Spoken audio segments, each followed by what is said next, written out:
Mateus capítulo 11.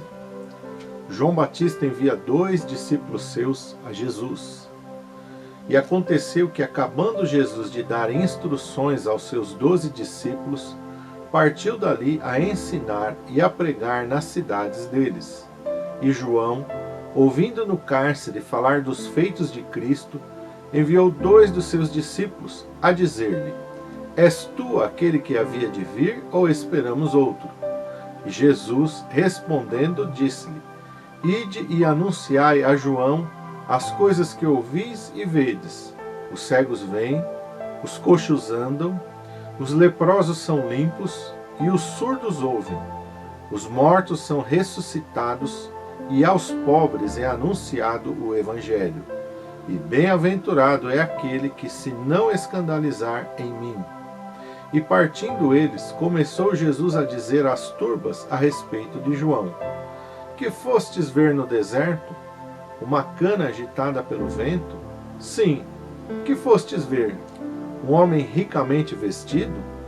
Os que trajam ricamente estão nas casas dos reis. Mas então o que fostes ver? Um profeta? Sim, vos digo eu, e muito mais do que profeta. Porque é este de quem está escrito: Eis que diante da tua face envio o meu anjo, que preparará diante de ti o teu caminho. Em verdade vos digo que entre os que de mulher têm nascido, não apareceu alguém maior do que João Batista. Mas aquele que é o menor no reino dos céus é maior do que ele. Desde os dias de João Batista até agora se faz violência ao reino dos céus, pois pela força se apoderam dele. Porque todos os profetas e a lei profetizaram até João. E se quereis dar crédito, é este o Elias que havia de vir. Quem tem ouvidos para ouvir, ouça. Mas a quem assemelharei esta geração? É semelhante aos meninos que se assentam nas praças e clamam aos seus companheiros, e dizem: Tocamo-vos flauta e não dançastes, cantamo-vos lamentações e não chorastes. Porquanto veio João, não comendo nem bebendo, e dizem: Tem demônio.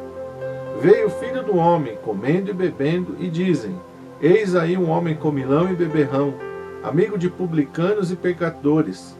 Mas a sabedoria é justificada por seus filhos. As 3 cidades impertinentes. Então começou Jesus a lançar em rosto as cidades onde se operou a maior parte dos seus prodígios, o não se haverem arrependido, dizendo: Ai de ti, Corazim, ai de ti, Betsaida, porque se em Tiro e em Sidom fossem feitos os prodígios que em vós se fizeram, há muito que se teriam arrependido com pano de saco grosseiro e com cinza. Por isso eu vos digo que haverá menos rigor para os de Tiro e Sidom no dia do juízo do que para vós. E tu, Cafarnaum, que te ergues até os céus, serás abatida até os infernos. Porque se em Sodoma tivessem sido feitos os prodígios que em ti se operaram, teria ela permanecido até hoje. Porém, eu vos digo que haverá menos rigor para os de Sodoma no dia do juízo do que para ti. O jugo de Jesus.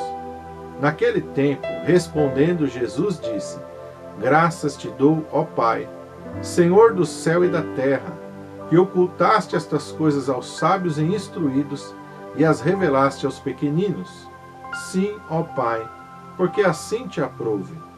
Todas as coisas me foram entregues por meu Pai, e ninguém conhece o Filho senão o Pai, e ninguém conhece o Pai senão o Filho, e aquele a quem o Filho o quiser revelar. Vinde a mim todos os que estáis cansados e oprimidos, e eu vos aliviarei.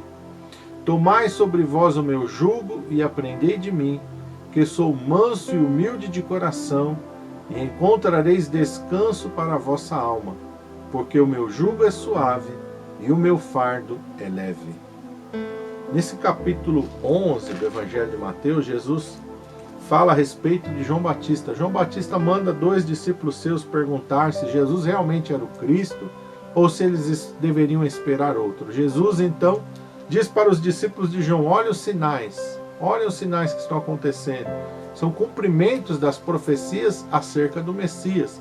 Os sinais apontam que eu sou o Messias.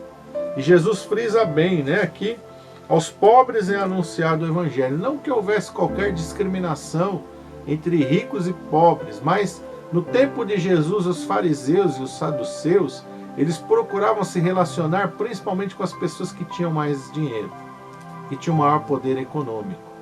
Eles se aproximavam, você vê que sempre que Jesus está na casa de um publicano, você vai encontrar relatado que muitos fariseus e publicanos, muitos fariseus e saduceus estão lá, os fariseus estão lá, porque havia um interesse em se aproximar dessas pessoas. Jesus está dizendo, não, eu não me aproximo de qualquer pessoa por nenhum interesse.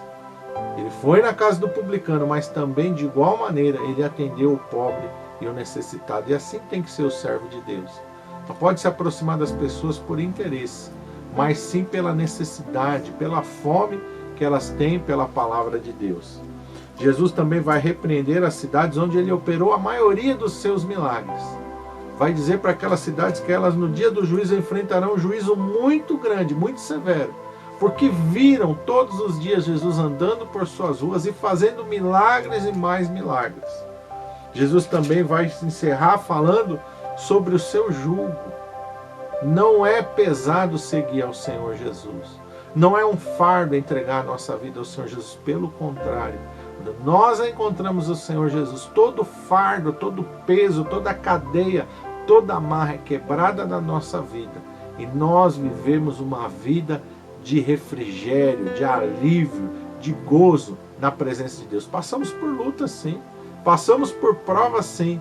Mas passamos com a certeza de que Deus está conosco. E como diz o apóstolo Paulo, se Deus é por nós, quem será contra nós? É isso que nos traz refrigério, é isso que nos traz consolo, é isso que nos traz alívio. Você tem uma vida abençoada em nome de Jesus.